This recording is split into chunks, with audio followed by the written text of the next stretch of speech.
Assalamualaikum warahmatullahi wabarakatuh. Perkenalkan, kami dari kelompok 4 yang terdiri dari saya, Sandi Swandi, dan rekan saya bernama Muhammad Senaiko Utama. Pada kesempatan kali ini kami akan mempresentasikan hasil tugas kami di mata kuliah Jaringan Saraf Tiruan.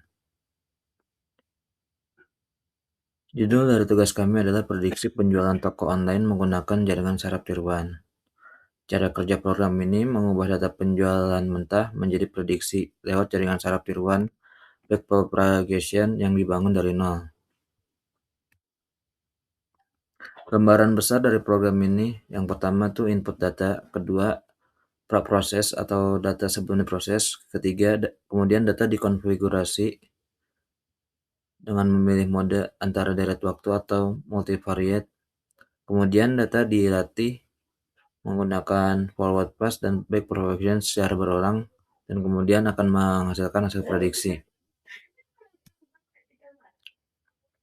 Tahap pertama yaitu memasukkan data. Program membaca file penjualan lalu otomatis menebak kolom mana yang berisi waktu, target, dan kategori. Ada 3 sumber data yang akan di-input. Pertama, file Excel, kedua CSV, dan ketiga data demo. Tahap kedua, filter dan agresi data. Jika dataset punya beberapa kategori produk berperiode waktu, program merangkumnya dulu sebelum dilatih. Di sini ada mode semua kategori dan mode kategori spesifik. Mode semua kategori data dikelompokkan per tanggal, nilai target, fitur numerik seperti harga, diskon, biaya pemasaran dirata-ratakan, dan juga hasil akhir, satu baris data per periode waktu. Sementara di mode kategori spesifik, pengguna memilih satu kategori produk dari drop-down filter, misalnya elektronik atau yang lainnya. Kedua, ada dataset disaring, hanya baris dengan kategori tersebut yang dipakai. Artinya kalau misalkan pengguna memilih elektronik, maka data elektronik saja yang akan dipakai. Kemudian tidak ada penyembelahan, setiap baris arti tetap dipakai apa adanya. Jadi mode ini tuh cocok untuk menganalisis performa satu lini produk saja. Tahap kedua, lanjutan dari tahap kedua yang tadi, encoding dan normalisasi. Ini kalau misalkan categorical encoding, mengubah teks misal nama segmen pelanggan menjadi angka diskrit yang unik. Yang kedua, normalisasi min-max, menyamakan skala semua angka, harga jutaan, diskon, ke rentang kecil yang seragam, misalnya 0,1 sampai 0,9. Mengapa 0,1 sampai bukan 0 dan 1?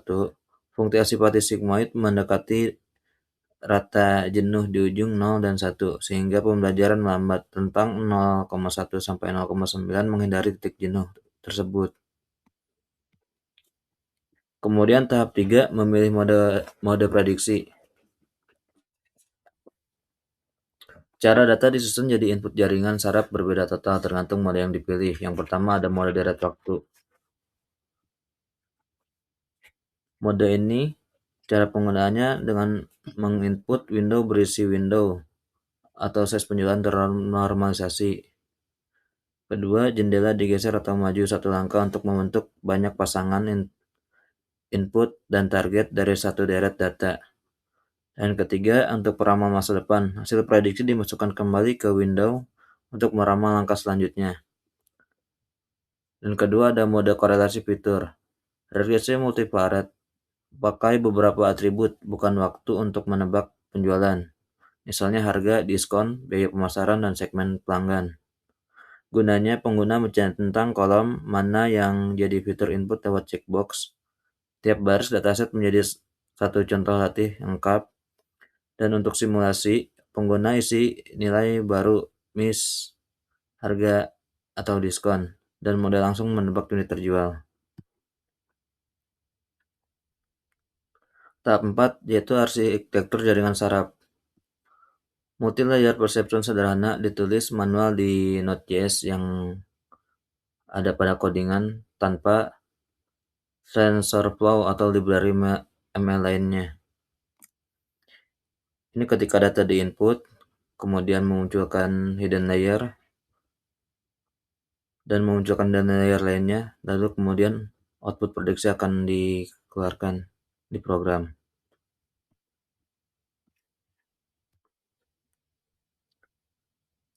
Dan tahap kelima, forward propagation, yaitu tahapan bagaimana satu baris data mengalir melewati jaringan untuk menghasilkan satu langkah prediksi, mulai dari input, terus menghitung nilai yang di-input, kemudian memprediksi atau melatih data yang tadi di-input,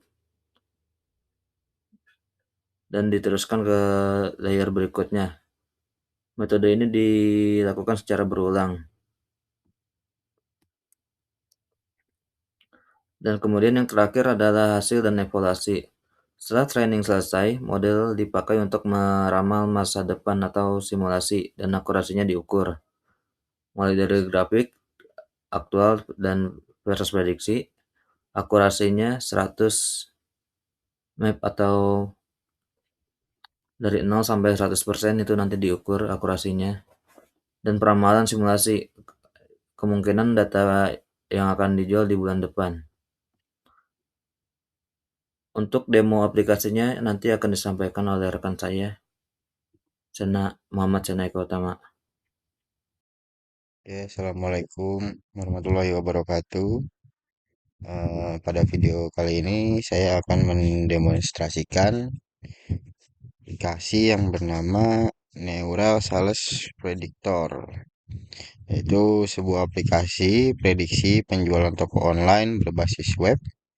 Dan aplikasi ini memanfaatkan algoritma jaringan saraf tiruan backpropagation yang berjalan sepenuhnya secara lokal di dalam web browser tanpa memerlukan database atau server tambahan.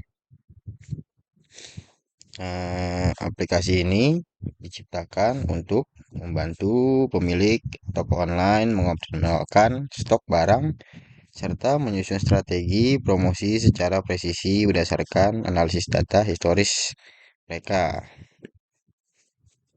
Nah, pertama-tama kita cari atau upload database di import database ini.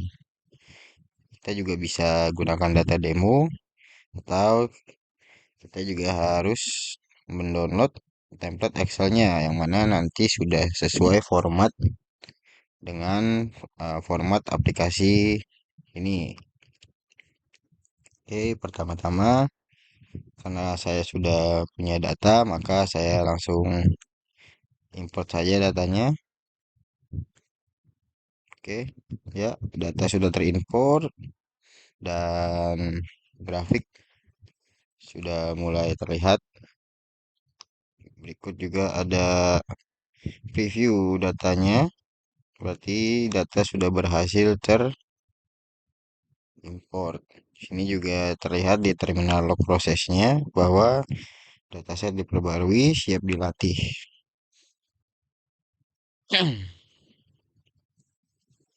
Oke, ini juga bisa di zoom. Lalu setelah data semua terisi, kita bisa bermain di konfigurasi kolom, yang mana kolom ini berisi tanggal, yang mana kolom ini kolom yang di bawah sini sumbu X, lalu ada kolom target, yang mana di sini adalah kita sedang memprediksi penjualan. Nah, lalu di sini ada filter kategori produk, yang mana di sini kita bisa ambil data-data kategori produk apa yang ingin kita prediksi. Sini saya ambil contoh, kita akan memprediksi produk elektronik.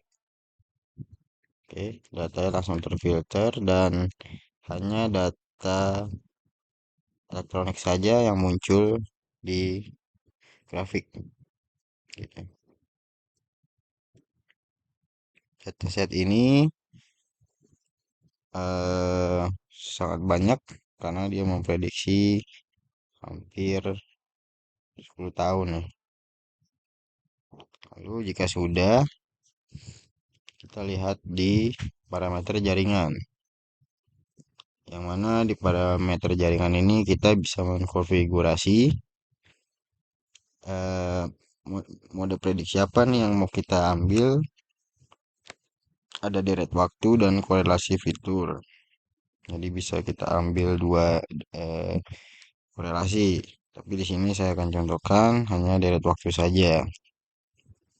Nah, lalu ada window size atau input lag, yang mana data ini dimulai dari periode berapa nih? Misalkan di sini 3, berarti dari Januari, Februari, Maret, nah April baru dia mulai memprediksi dari 3 bulan sebelumnya.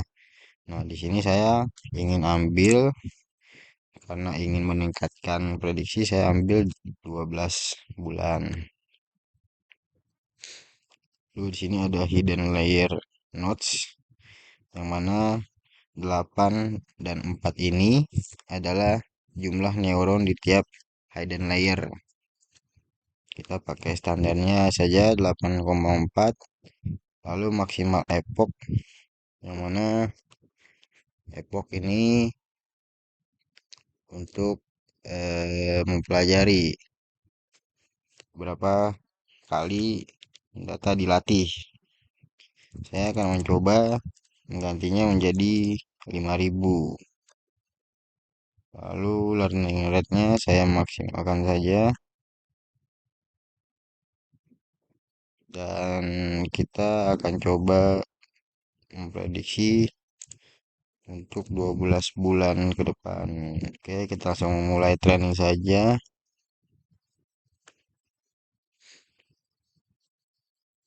Oke, data sudah selesai. Kita lihat 5.000 epoch sudah dipelajari, lalu ada MSE-nya sekitar 0,007838% dan akurasi model ini 86%, yang mana prediksinya akurasinya itu sebesar 86%. Di sini juga ada apa namanya mean square error, yang mana eh, untuk model ini bergerak turun ke bawah sampai hasilnya menjadi 0.